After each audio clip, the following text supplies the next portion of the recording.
Have you ever found yourself in a leadership role and all you wanted was to step away and just not be there? Oh, it was a number of years ago. I got the jury summons in the mail. And of course, I went hoping not to be selected like most of us do. And sure enough, I got selected. And of course, everyone else in the room was hoping not to be selected, but we all were. I'm not going to go into the details of the case. I'm not sure if that's pertinent or not. It was about a sex offender. That's as far as I'll say. But we had to pick a jury foreman, and nobody wanted to step up. And I just said, all right, we got to move forward. We're here. We have to do this. So I said, I don't want to do it, but I will. I'm willing to do it as a jury foreman. And I learned a lot through that experience, but it was really, really hard for me to step up and make that volunteer aspect, just to put yourself out there, right? Here I am with a group of strangers, right? We have to learn how to connect and talk and agree and talk through all the different concerns of the case, and suddenly be thrust into sort of a leadership role was rather unnerving. Have you ever been in a situation where you're thrust into this leadership role, or you're in a leadership role, you're just done with it now? I've been doing this for so long, there's been so many problems or hurdles or miscommunications or not turning out the way you thought it was going to turn out that you're reluctant now. You just don't want to be there now. So I think reluctancy is something that's a common experience we all face. So it comes down to the question, how do you and I overcome that reluctance? And that's exactly what we want to provide you, some steps to help you to overcome your reluctance when you're kind of in the situation, I got to be here. There's no choice. I got to be here because it's my job. I got to pay the bills. No one else is stepping up to do it, whatever it is. We want to put some cookies on the bottom shelf, as I like to say, and really provide some practical, easy steps to help you to overcome your own reluctance. So, and that's the challenge, overcoming those feelings, that resistance, that self-doubt, that accompany that thrust into that leadership position. So, yeah. Maxwell has a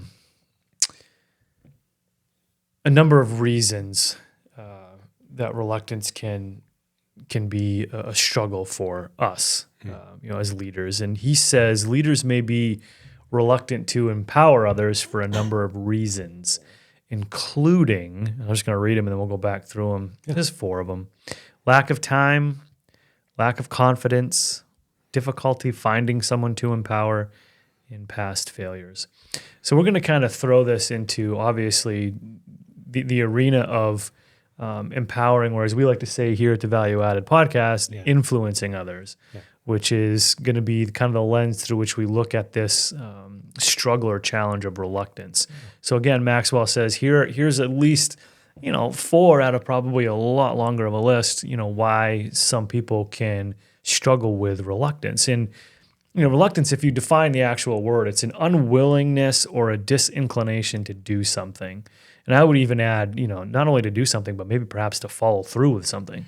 Yeah. Because maybe something you've already started to do and now you're kind of reluctant to finish strong. I think we all have those things where we just, I don't want to do it right now. I don't want to go to the dump. I don't want to do my chores. I don't want. Yeah. We just we put them off. Yeah. And when you are in a position of influence over others, reluctance can hinder and or destroy your influence, depending on if we leave it unchecked. Yeah. So if we have this reluctance to do something and we don't do anything to combat that, that can turn into a lot of different mix of emotions that will really render us powerless as leaders. And lost momentum in the leadership. Lose momentum, yeah. So reluctance, unwillingness or disinclination to do something, and here we go. Again, these are just 4 reasons. We kind of scalped them from Maxwell.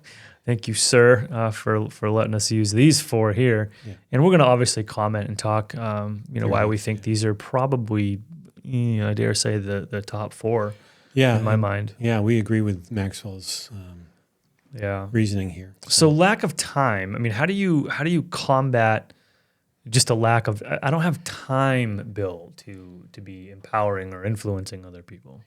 So I think one of the questions we have to ask ourselves is what's taking up our time?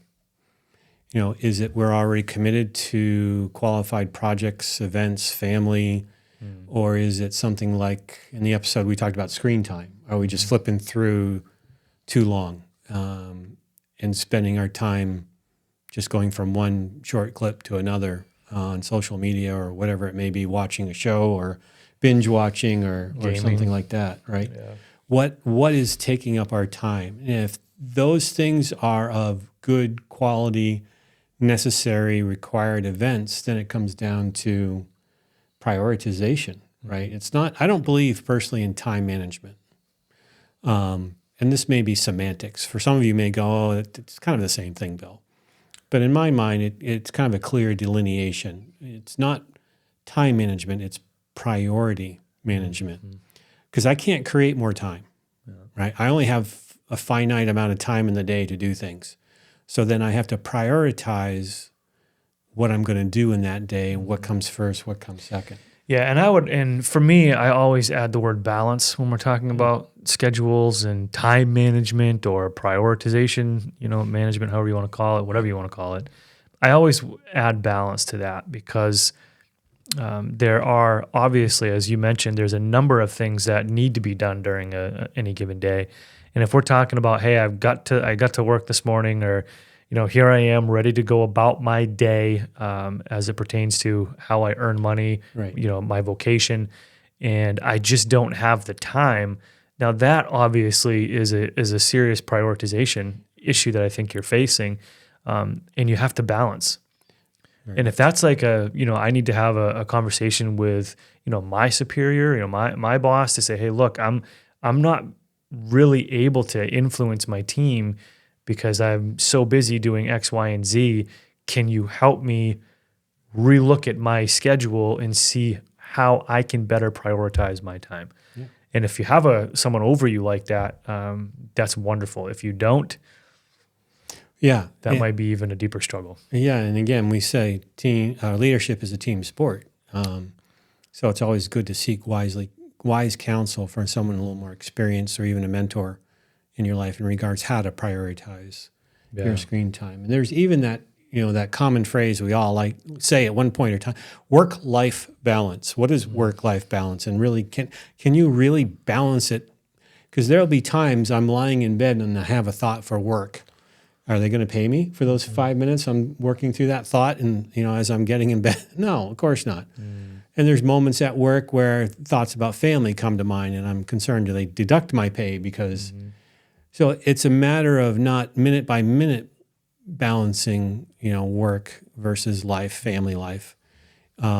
It's a matter of prioritization, I think, when it comes to that balance. Sometimes family takes the priority. I've had to take time off of work to care for my wife, which I'll talk about in a little bit. And then there are times when I've had to put in longer hours because we had this deadline and the project and we just had to push through. Yeah, I mean, I just had a conversation, actually a couple of conversations. One was with my daughter. We were driving home from her soccer game, one of her soccer games. And I don't know how we got on the conversation, but we were talking about, what I do, as a pastor, as a minister. And I was sharing with her the schedule part of what I do.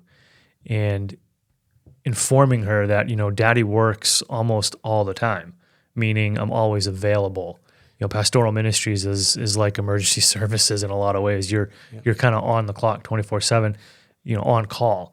So, and I showed her, I was on the sidelines of her game, and this is where the prioritization comes in because my phone's buzzing, and sometimes when I glance down at it, it's a work email, ministry email, or another student is needs a phone call or a question, and not only that, but as I'm sitting at her game, because we come from somewhat of a small community, I had another one of the moms off to my right start asking me about one of the boys' life groups that I run at the church and if her son can join this. And so now I'm chatting with her as we're watching our kids together. Plus I have another student who plays with my daughter. So it's like I can't escape what I do. So the prioritization becomes kind of a real thing. And even on the way home, my phone's buzzing and I'm looking at it. I'm like, see, right now, Daddy's working. Would you like to respond? Because I can't text and drive. She's like, yeah. So she grabs my phone and she's answering the message as we're driving down the road. I'm like, see, Daddy's working all the time. Now, that can be a good thing, but it can also, as we say, if I don't prioritize that and balance it, for instance, dinner time with the family, we don't do cell phones at the table. So we got to put those away. No work emails, no work calls. We try to do family dinner. So there's got to be this balance. But if I was to say, nope, I'm only available for X amount of hours per day, well, now I'm not going to have very much of an opportunity to influence a lot of the people who are returning my calls and messages at 7 p.m. at night when they're out of work. So again, for me as a minister, there's a lot of this balance and prioritization of time. Yeah, and being in the help desk call center world for 25 years now, it's very similar. I'm on call as a manager. As if the phones are open, I'm on call, so to speak, whether I'm officially working or not. So that great call out, Jared. Great call out. So the second one, obviously the first one, as we say, I got a lack of time going on. Well, prioritize and balance. The second one that Maxwell gives is lack of confidence. Now, Bill, you have a saying, confidence is a door open from the inside, but we can also loan or borrow confidence from others. Yeah, so the full saying is confidence is a door that's open from the inside, but it's based on a pattern of successes. So what if you don't have those patterns of successes, or you're struggling with one particular moment and you're losing some of that confidence? What can you do? Or maybe someone underneath you is going through that and you're mentoring them. What can you do for them? And I've talked about this before, and it's worth repeating. I coach people to their performance, but I speak to them at their potential. Meaning, all right, here's the standards for your job. This is where you fall. There's a gap. How can That's performance. That's performance. Excuse me. Yeah, that's performance. How can we close that gap?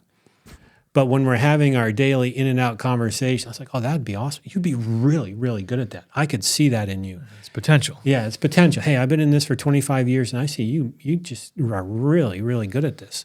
So you're loaning someone else's your confidence to someone else when you speak that way to them.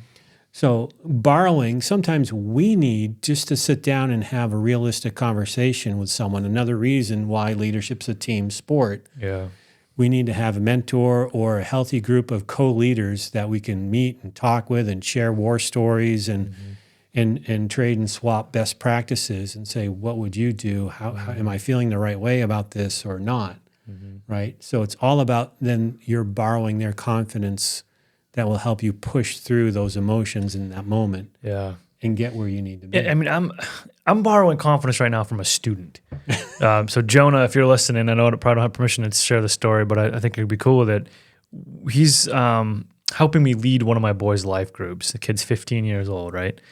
And Jonah, my man, he's got the confidence of a lion, really, and he is really creative, which I'm creative in some ways, but not in the ways that he is. And he's got an ability to, when he knows what the topic of the day is, he can come up with the most creative and fun little 5-10 minute icebreaker things at the beginning of our night that actually connect with the topic of what we're going to be talking about for content.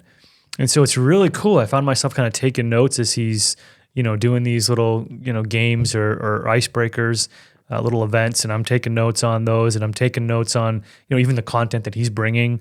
Right now we're looking at the same text and scripture. So he brings his content, I bring mine. Sometimes we have a FaceTime. We kind of, combat or collaborate our notes. And I'm gaining confidence from him, from a 15-year-old kid, which is, again, the lack of confidence in my mind is, that's a real struggle. Everything from imposter syndrome to, hey, I tried this and I failed, to, I'm just not good enough. There's a number of reasons why someone can lack confidence, but there is a world of resources in people, online, right? And in life in general. Right. And just tailor this a little bit. Obviously, you don't want to go, I want to go try scuba diving, but I never had a lesson in my life, and I don't have any confidence. That's, but getting underneath an instructor, a mentor, so that they equip you, you give you the skills. There's that skill transference. The skills being there, but the confidence is lacking. And that's kind of the area we're talking about is the skills exist. You've been doing this. You know how to do it. You can do this. But it's just that confidence piece that's missing. Yeah, and even if you're new to it, but you've been given the position, normally that's because other people have confidence in you. And you maybe intuitively have already the skills. No one ever trained you, but you can do this. And someone's seeing that in you. Yeah. So, lack of confidence, door open from the inside. Only you can open your door, but we can lean on the others, confidence of others that they see in us that we may not see. Yeah. And that's where it's key to pick your mentors, your partners well, knowing that they're going to speak truth. Yeah. They're not going to inflate it. They're not going to undermine it. They're just going to give you the facts and let you know, you got this. I see it. Yeah. And that's why, Bill and I, we've talked about this before, but having someone, 10, 15 years our senior who's been in the game longer than we have to speak in. Yeah. Bill does that. My dad does that. Some of our elders do that for me. I do that for, my leaders, and then I do that for my students. And it's almost like we serve as channels of confidence for each other. Yeah, very much. So very much. Next one is difficulty finding someone to empower. I can't, I don't. I don't know who to impact. I don't know who to target. I don't know who to. Who's going to listen to me. Right. Difficulty finding someone to empower is another reason why we can, be reluctant. And the reality there is that you're already influencing whether you realize it or not. The quick story, I was going to tell the story a little bit, but it's worth talking about here. A couple examples. I was a former youth pastor. Before that, I was a volunteer at a church, a volunteer leader for the youth in youth ministry. And, there's this realization that you're up front, someone's watching you, and they come up and, I remember when you said this. I'm like, I did? You heard that? Really? Yeah. And there's times when I'm watching a show in my living room and my daughter comes down the stairs and 3 days later she's watching the same. She saw me watching, goes, I haven't watched that in a long time. I want to go watch that. Influence, right? But a more practical, real world example. Number of years ago, my wife had breast cancer. She's fine now, healthy, clean, no concerns. But a couple of years later, she had stage 3 ovarian cancer. Again, healthy sense, clean on her yearly tests. Cancer's gone for 7 or 8 years now. But when she had the ovarian cancer, she had to have surgery to have it removed. I left work for a couple of months to take care of her as she recovered from that first surgery. And then afterwards, I went back to work. At the same time, she started her chemotherapy. And, those sessions are just, if you've been there, I'm sorry, but they're not very fun, are they? And I was just focused on doing what I had to do, taking care of things at the house, taking care of my wife, still going to the leadership meetings I needed to attend, go to work. And I worked from home, which was a blessing during this stage. And I was attending meetings online, and I was attending leadership meetings at church. And then someone at church, months later, someone at church came up and said, wow, if Bill can show up during that, I can do this. And here, my focus is on just doing what I needed to do. I wasn't looking to pat on the back. I wasn't looking to be an example. I was just doing what I had to do. But the thing is, people are watching. You cannot not influence someone.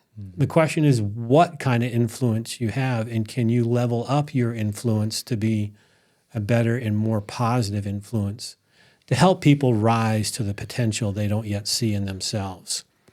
So it just comes down to the question, are you being intentional with your influence or not, and growing it? Yeah, and I think too, more is caught than taught, which we talk about so often. And that your example of just trying to power through a season of life, a season of ministry, a season of work, and other people taking notice. We don't really understand and realize sometimes how many people are watching. Yeah. And so if you say, I don't have anybody to empower, I mean, how about take a look around.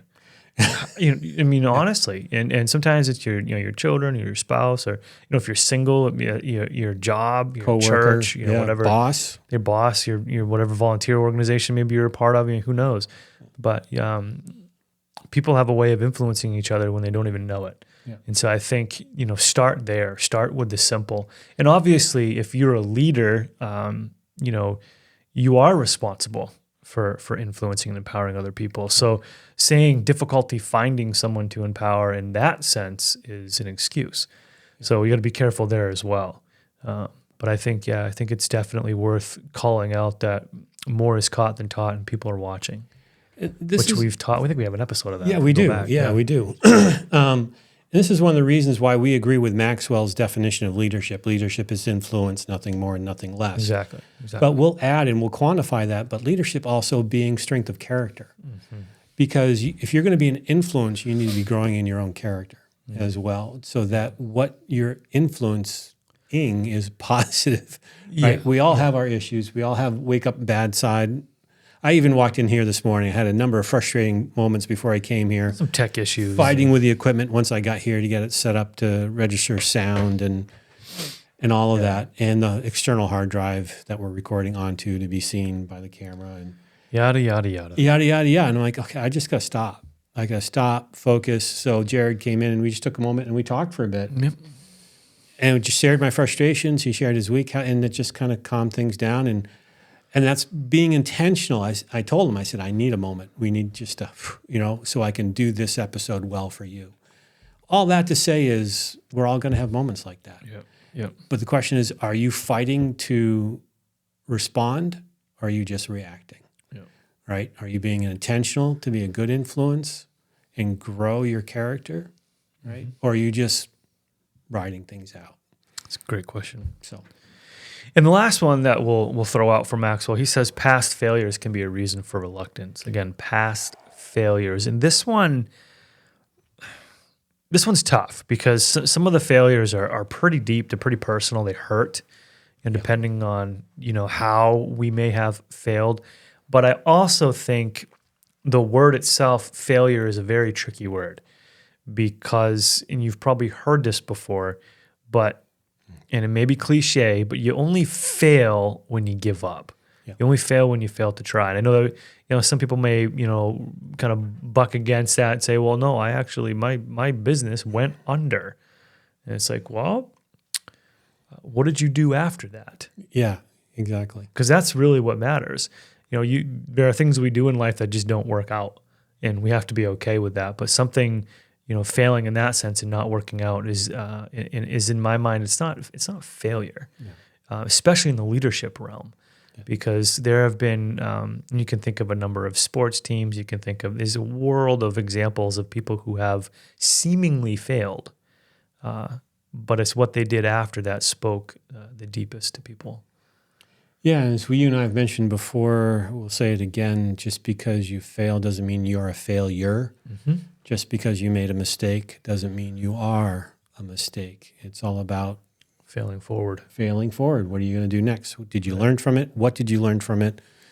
And then taking action, being intentional. Yeah, I heard years ago, if you fall forward, so when you get up, you've gained ground. I like that. And so I was like, oh, but it's silly, but it's so true. It's so true. So think about, past failures and what we can do with those and how we can learn from them and fail forward. Yeah. And sometimes that really is just us changing our perception of what failure is and what it's not. So again, those 4 things that leaders can be reluctant to influence or empower others: lack of time, lack of confidence, difficulty finding someone to empower, and past failures. And obviously we've given you, I think, some really good tools, prioritize and balance that time. Confidence is a door that's open from within. When you can open it, but you can also borrow from others who are speaking into your life.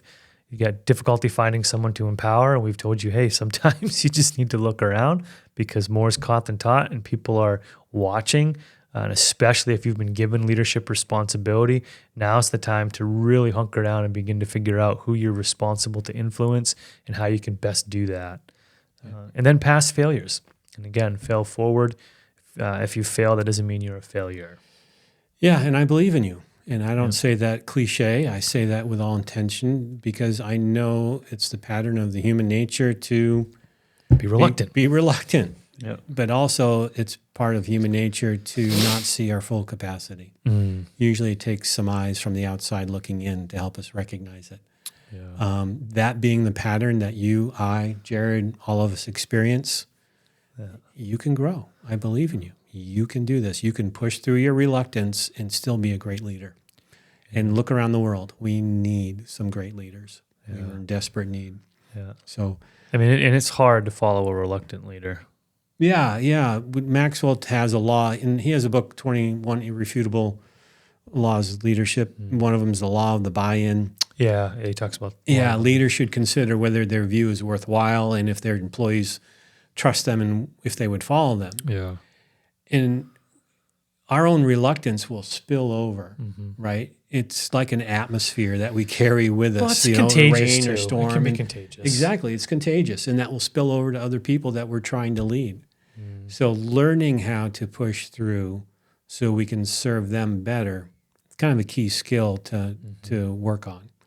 I don't think we ever master it, but I tell you, I'm better at it today than I was last month, last year, 10 years ago. It's getting better and better, but not perfect. Yeah. I mean, I'm watching. I think I've shared a little bit about this before, but my dad, who's also a minister, he's been doing ministry for many, many years. He's terminally ill, and he's doing really well at the moment. The cancer that he has is there's no cure for it, but at the moment it's there, but it's inactive, if that makes sense. Not growing, not spreading. Not spreading. So that's good, obviously, very good news. But watching him lead through this and with this terminal diagnosis has been pretty inspiring.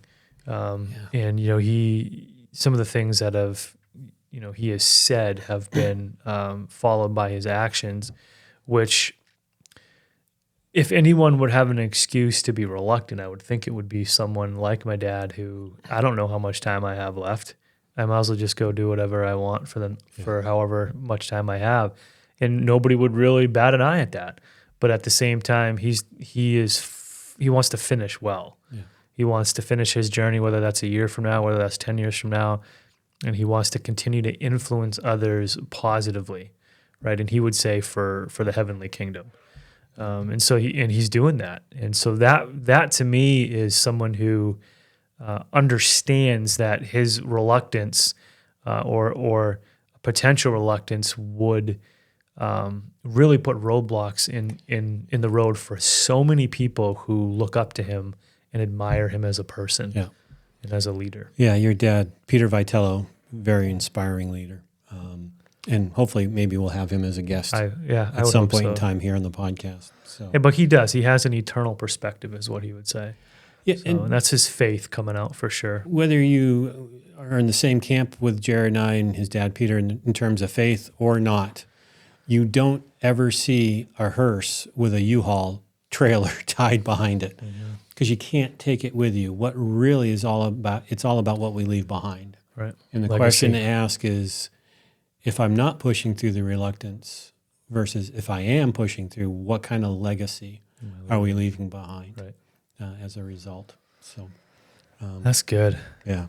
So let's just I want to give a few practical strategies, for leading effectively, even when you're not motivated. We'll give just a few as we kind of wrap up. Practical strategies that'll help you lead effectively when you're not motivated, right? Why don't you take that first one? Yeah, focusing on the team's needs. So sometimes this is just it's a person-to-person thing. Because people are relational. Sometimes what happens, I know for me, and I know Bill has talked about this before, we focus too much on me and my personhood and what's happening to me and my circumstances and my surroundings, right? And sometimes when we're able to take the focus off of ourselves and put it onto someone else, our perspective and our attitude begins to change. And you can think of marriage, you can think of parenting. Just taking the focus off yourself for a bit and putting it onto others is going to be crucial for your motivation and my motivation to push through reluctance. And obviously, again, here at the Value Added Podcast, we talk about leveling up our influence. And if we're focused too much on ourselves, that's not going to influence people in a positive leveling up sort of way. Yeah. So again, focus on the team's needs rather than your own, especially when you're in a season of reluctance, I would say. Yeah, and it contrasts that a little bit. I've kind of run into, not intentionally, but a number of reports, articles, stories of social media influencers who crashed and burned out, got depression, thought about committing suicide, even though they have all this attention and all, because their focus has been, how can I be better? How can it be me? And just grow and it's totally different when your focus is really here. I'm here to help you. That brings about for us anyway, and I'll say for me, a sense of sustainment, being able to run the marathon at a healthy pace that I can finish the race well, so to speak. So why we do something, it changes our perspective if we focus on the right why. Yeah. The second one is have the ability to have some healthy habit forming skills. We mentioned the book in the past, The Atomic Habits. One of the key questions he asks in the book is, how can you be 1% better today than you were yesterday? Not 5, not 10, not 15, not 100%. We're not going right for, I completely lousy at this too, now I'm perfect at it.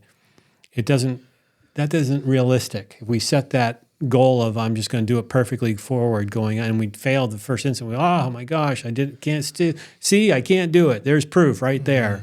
But if we tone that back and we look at a growth mentality, how can I be 1% better today and 1%? And then you're going to look back after a month, 6 months, a year, and 1% every day. That's going to add up. That's going to compound interest. So it's growth, not perfection, which we've talked about before. Yeah. A lot of us look for, I need to be, top of my game, and this has got to be perfect. And we got to roll this out, and it's got to be absolutely mint condition. And there's nothing wrong with striving for perfection. Yeah. But if it becomes obsessive, you're never going to reach it anyway. No one's going to be perfect. There's always going to be an error somewhere. And so I think creating the healthy habits is going to be crucial. And third one is embracing your unique strengths. Again, we have a whole episode on this one, finding your unique voice, if you want to go back and listen to that episode.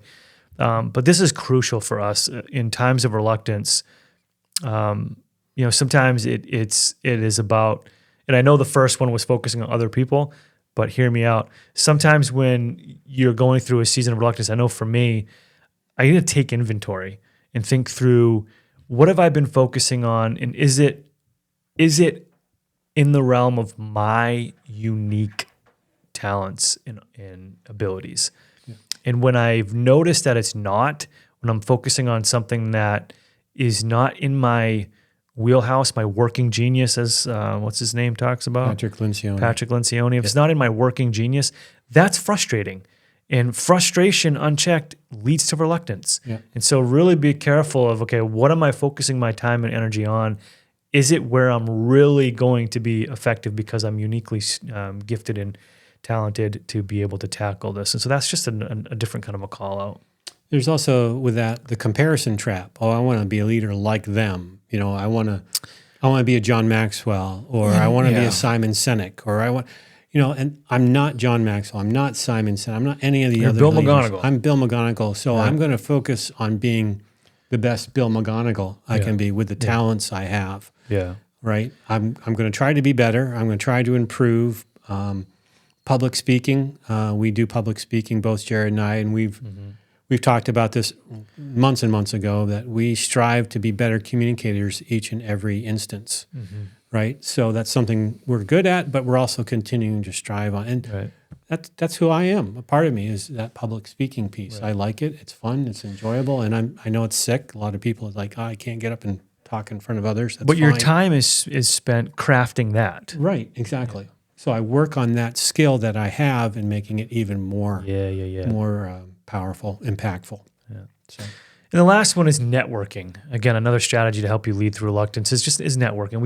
We've probably beat this dead horse so much, but leadership is a team sport. Yeah. Can't say it enough. Without networking, that's solo leading is where leaders go to die. Really, is how that works. Yeah.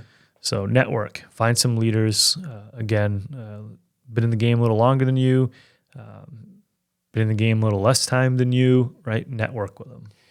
I had I won't no names or places or anything, but I ran into a leader a couple of levels above me one time in my work environment who said, doesn't read leadership books, doesn't study leadership. She learns leadership by doing her job. Oh no. And I said, and I'm like, okay, closed book. I got it. And I walk away thinking she must be just stuck with her own echo chamber. If all she ever has is her perspective about what she's working on and doing and how she's treating people, how can she let someone else's perspective come in and blossom and change and alter and grow and level up her influence? So team sport. Yeah. Don't do it alone. Learn from others. It's going to add tools to your toolbox. Yeah. So, yeah. So here's something to do. Here's a little kind of a call out, a practice. Try to find an area that you need to improve in when it comes to reluctance. What do you need to work on moving forward to overcome reluctance? Where is this stemming from? is it is it the time? Is it lack of confidence? Is it difficulty finding someone else to impact or empower, or is it your own failures? What's your why Of reluctance. Of reluctance? Why are you reluctant? Yeah. Identifying that and pushing through. Take a moment this week and try to figure out what that is, and come up with a plan. And drop a comment. We'd love to hear from you and how you're growing and changing and moving through your reluctance. We all do it. We all have it. And we all need to learn to identify to push through. And as always, if you found this content helpful, you want to like, share, subscribe, that'll be awesome. If you want to drop a comment again, as we say, do it. We'd love to connect with you. We'd love to serve as a resource for you. Yeah. If you found us helpful and you think someone else can too, that would be wonderful. We hope to see you next time. And if there's something there in this episode we didn't cover, we haven't arrived. Teach us. Let us know if there's some other area of reluctance that you've won and pushed through on that you can share with others. That'd be wonderful. Yeah. Thanks for your time. Take care. We'll see you next time. Bye.